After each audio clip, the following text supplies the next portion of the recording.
अस्सलाम वालेकुम, I am Mariyam. Welcome to MRK book Facebook and YouTube channel. कैसे हैं आप सब?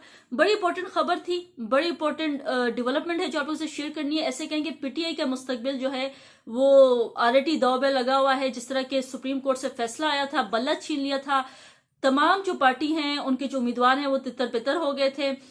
डिफरेंट जो सिंबल हैं उससे इलेक्शन लड़ रहे हैं। अब जो एक इम्पोर्टेंट डेवलपमेंट हुई है, जो टर्न हुआ है इस गेम में, वो सलमान अकरम राजा ने किया है। उन्होंने इलेक्शन कमीशन के खिलाफ जो है वो ये एक दरखास्त दायर कर दी लाहौर हाई कोर्ट में कि जो सलमान अकरम राजा हैं वो खुद बसाते खुद ये कह रहे हैं कि मुझे आजाद उम्मीदवार के तौर पर बैलेट पेपर में क्या है लिस्टेड किया गया है। ठीक है, यानी बैलेट पेपर में जो उनका नाम आएगा तो वो आजाद उम्मीदवार के तौर पर आएगा, जबकि उनसे तो बल्ले का निशान छीना गया। लेकिन पार्टी जो है वो तो इलेक्शन कमीशन के पास 1996 से रजिस्टर्ड है। सो जो पीटीआई है उसका वजूद तो मौजूद है। तो फिर सलमान अकरम राजा जो हैं उनके जो बैलेट पेपर है उसमें उनको पीटीआई का उम्मीदवार के तौर पर उनका नाम दर्ज किया जाए। ये उनकी दरखास्त थी लाहौर हाई कोर्ट से। और आज लाहौर हाई कोर्ट के दो रुकनी बेंच ने ये समाअत जो था इसके जो दरखास्त दायर की थी इस पर समाअत की है। और समाअत करते हुए जो इम्पोर्टेंट पॉइंट्स है पहले वो आप लोगों को बता दूं, फिर उसके बाद बताती हूँ कि फैसला क्या आया। लाहौर हाई कोर्ट के जस्टिस अली बाकिर नजवी की सरबराही में दो रुकनी बेंच ने सलमान अकरम राजा की दरखास्त पर समाअत की। दौरान समाअत दरखास्त गुजार ने मौके पर इख्तियार किया कि पीटीआई ने सलमान अकरम राजा को इलेक्शन लड़ने का टिकट जारी किया है, जिस पर अदालत ने इस्तिफसार किया कि क्या इलेक्शन लड़ने वाले उम्मीदवार के बैलेट पेपर पर पार्टी का नाम लिखा होता है जिसमें शमूलियत करना चाहता है। वकील दरखास्त गुजार ने कहा कि बैलेट पेपर्स पर आजाद उम्मीदवार का नाम नहीं लिखा होता। इलेक्शन के 3 दिन बाद किसी भी पार्लिमानी पार्टी में शमूलियत करना होती है। मेरी दरखास्त है कि इलेक्शन कमीशन पार्टी के नामजद उम्मीदवारों के बैलेट पेपर्स पर आजाद उम्मीदवार ना लिखें, पार्टी का नाम साथ लिख दे। दरखास्त गुजार ने कहा कि कानून के मुताबिक 2 तरह के उम्मीदवार होते हैं, एक आजाद उम्मीदवार और दूसरा जिनको पार्टी ने नामजद किया है। अदालत ने इस्तिफसार किया कि आपको क्या तहफुजात हैं। दरखास्त गुजार ने जवाब दिया कि मेरी अदालत से 2 इस्तदा है, मुझे पार्टी का उम्मीदवार समझा जाए, मुझे आजाद उम्मीदवार डिक्लेयर ना किया जाए। पीटीआई सियासी जमात के तौर पर मौजूद है, वैलिड पॉइंट है उनका, और इलेक्शन कमीशन के पास ये इख्तियार है कि वो पार्टी का इंतखाबी निशान उम्मीदवार को ना दे। ये इख्तियार नहीं है कि पार्टी से ही अलग कर दे। वकील दरखास्त गुजार ने मजीद कहा कि अगर पार्टी के पास इंतखाबी निशान नहीं है तो पार्टी के नामजद उम्मीदवार को भी पार्टी का इंतखाबी निशान नहीं दिया जाएगा। ताहम ये नहीं होगा कि पार्टी का नाम ही ना दिया जाए।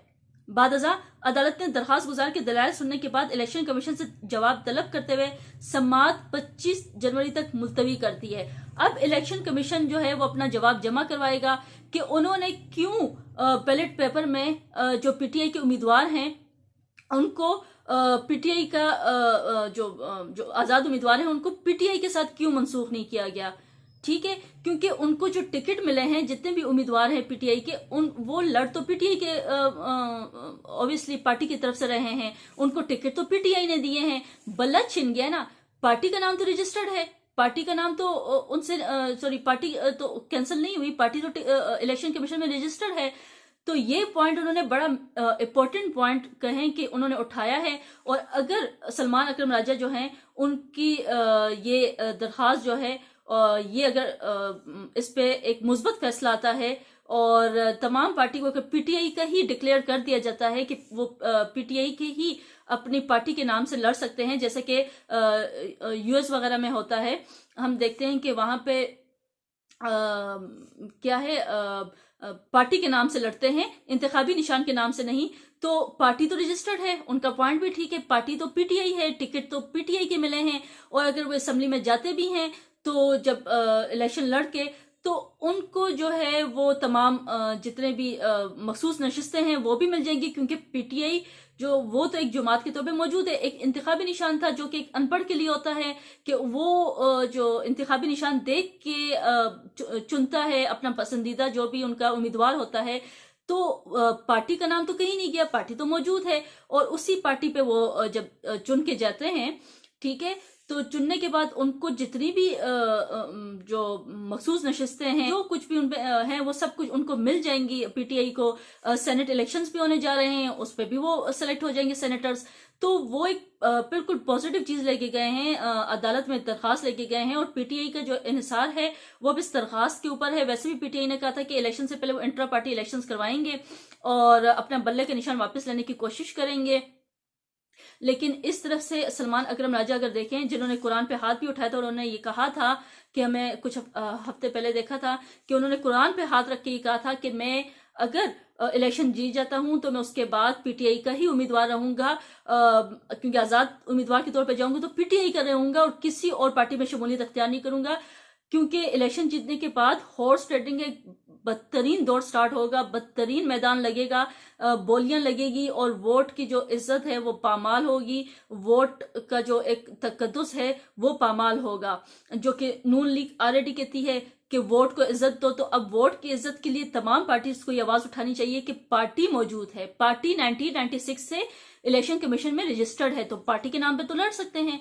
तो पार्टी तो फिर जो जितने भी उम्मीदवार है वो ऑब्वियसली एक मखसूस पार्टी के साथ एसोसिएटेड है, तो ये बात वैलिड उठाई है। अब बात करते हैं, जब 25 जनवरी को इसका जो भी फैसला आएगा, इलेक्शन कमीशन जो भी जवाब जमा करवाएगा उसकी अपडेट तो आपको मिल जाएगी। आज अभी 9 बजे मैं जब अभी रिकॉर्ड कर रही हूँ, इस टाइम में पीटीआई अपना पहला टिकटॉक जो जलसा है वो करने जा रही है। बाकी पार्टीज को हम देख रहे हैं कि वो ग्राउंड में जाके जलसे कर रही है, डिफरेंट कहते हैं ना डोर टू डोर जाके अपनी इंतखाबी मुहिम चला रही है।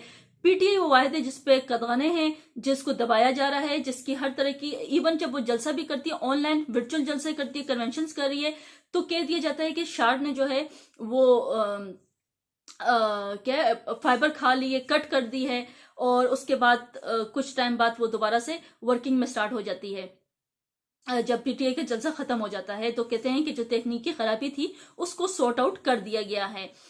अच्छा, आज उम्मीद अभी तक की जा रही, क्योंकि मैं जब अभी ये वीलॉग 9 बजे के बाद अभी रिकॉर्ड कर रही थी, तो इससे पहले मैंने देखा कि जो नेट है वो इंटरनेट वर्क कर रहा था, वो डाउन नहीं था, और अभी उम्मीद की जा रही है कि अब नेट इलेक्शंस तक जो है वो डाउन ना हो, क्योंकि पीटीआई इस टाइम मैदान में नहीं जा रही। वैसे तो कॉल दी इमरान खान ने कि इतवार को तमाम जितने भी सपोर्टर्स हैं, वोटर्स हैं, सब उसके चाहने वाले पीटीआई के जितने भी सपोर्टर्स हैं वो सब बाहर निकले, इलेक्शन कैंपेन ओपनली स्टार्ट करें।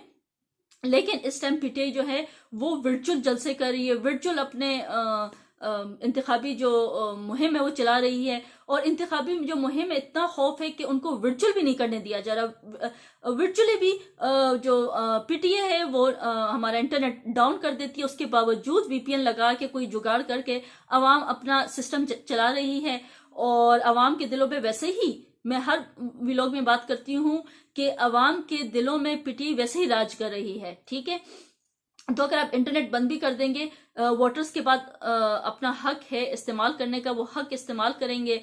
बस थोड़ी सी जो मुश्किल आएगी वो जो अभी पीटीआई ने लॉन्च किया है, एक वेबसाइट जहां पे आप अपनी कैंडिडेट देख सकते हैं, अपना हल्का मेंशन करें, कैंडिडेट सर्च करें, और उसका जो इलेक्टोरल सिंबल है वो आपके सामने सिंबल आ जाएगा, और आप उसको पता चल जाएगा कि आपके जो हल्का है उसमें कौन सा पीटीआई का उम्मीदवार खड़ा है।